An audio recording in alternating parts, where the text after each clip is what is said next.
আসসালামু আলাইকুম দর্শক, আমি সুজন হোসেন রিফাত আপনাদেরকে স্বাগত জানাচ্ছি মাদারীপুরের রাজোর উপজেলার বাজিতপুর ইউনিয়নের এটি কোদালিয়া এলাকা। এখানে একটি ঐতিহাসিক বা একটি পুরনো স্থাপনা আপনাদের দেখাবো। এরকম একটি জায়গাতে আমরা রয়েছি, সেটি দেখানোর জন্যই মূলত এই ভিডিওটি করা বা কন্টেন্টটি করা। আপনারা দেখুন যে আসলে এই পুরনো কত উঁচু বড় একটি মঠ।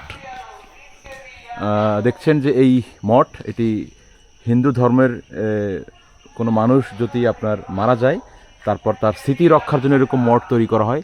এটি আমাদের ধারণা প্রায় 4-5 তলা বা 3 তলা 4 তলার উপরেই হবে।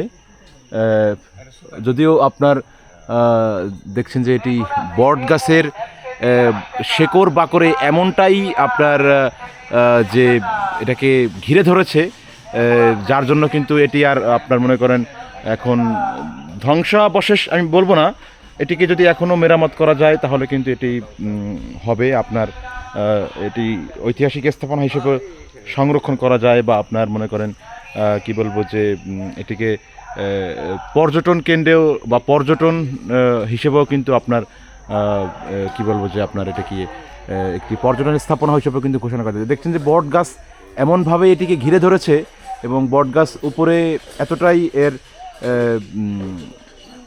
শিকড় বাকড়ে আটকে রয়েছে, যেটি কিন্তু একেবারে হয়ে গিয়েছে। দেখেন যে এই ভিতরে দেখাই, ভেতরে দেখছেন যে ভেতরেও সুন্দর, বেশ ভালো রয়েছে। একটু দেখাই আপনাদের ভিতরে গিয়ে। দেখুন যে ভিতরে কিন্তু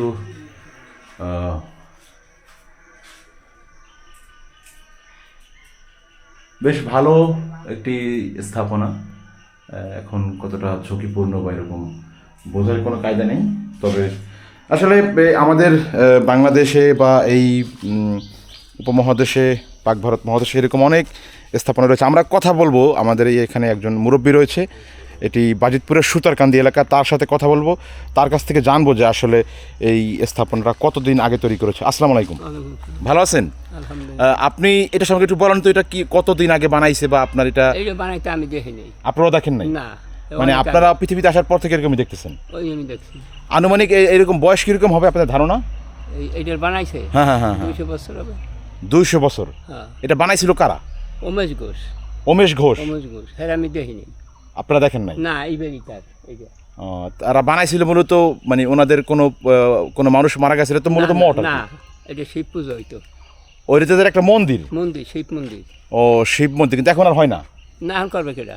এখন ওনাদের এই পূর্বপুরুষরা বা বর্তমান প্রজন্ম কেউ নাই? না। তারা কোথায় গেছে এখন? তারা ভারতে গেছে, সেই গেছে মরিয়া। তারপর ছেলে মেয়েরা কেউ নাই? হ্যাঁ, ছেলে মেয়ে হয় নাই। তো ওনাদের এই প্রপার্টি বা সম্পত্তি কারা দেখাশোনা করে? এই যে ও হাফসন দিকে হ্যাঁ, কিনে নিছে? হ্যাঁ, সরকার কি জানি কীভাবে আনছে। ও, অ্যানিমি প্রপার্টি হিসেবে তারা আনছে। তো এইরকম একটা সুন্দর, এই ধরেন আপনার একটা মন্দির, যাই হোক, এটা তো স্থাপনা, একটা সুন্দর কি বলবো যে আপনার একটা ঐতিহাসিক স্থাপনা, এটাকে সংরক্ষণ করা প্রয়োজন বলে আপনারা মনে করেন? হ্যাঁ, এটা তো আমরা ভাঙিনি, এটা আমার ভিতরে।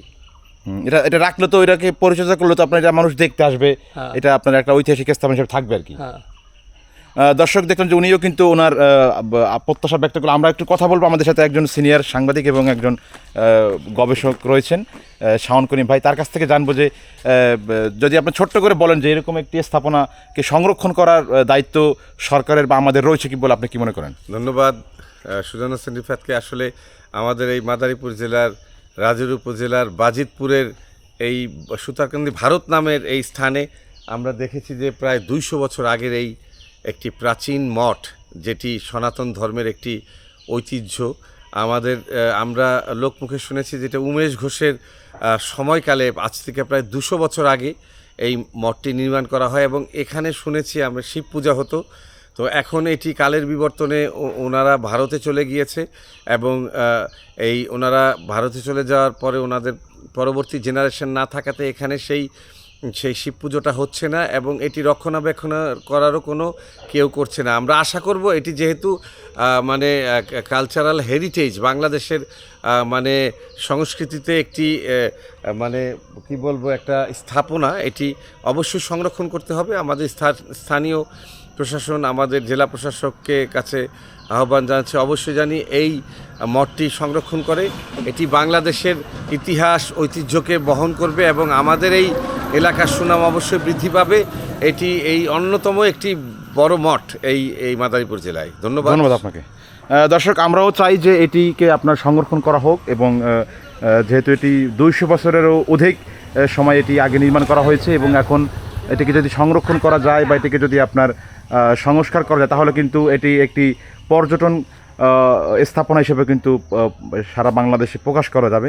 তা আমিও প্রত্যাশা করব এটিকে যাতে আপনার সংরক্ষণ করা। এটি আপনারা ঢাকা বরিশাল মহাসড়কের ভারত নামক বাস স্ট্যান্ড বা ভারত নামক স্ট্যান্ড থেকে আপনারা 10 টাকা বা 15 টাকা ভাড়া দিয়ে এখানে চলে আসতে পারবেন। তা আসলে এই ছিল আমাদের কাছে এই একটি ঐতিহাসিক স্থাপনার সর্বশেষ। সবাই ভালো থাকবেন, সুস্থ থাকবেন এবং আপনারা কী দেখতে চান সেটি আমাদের জানাবেন। আসসালামু আলাইকুম।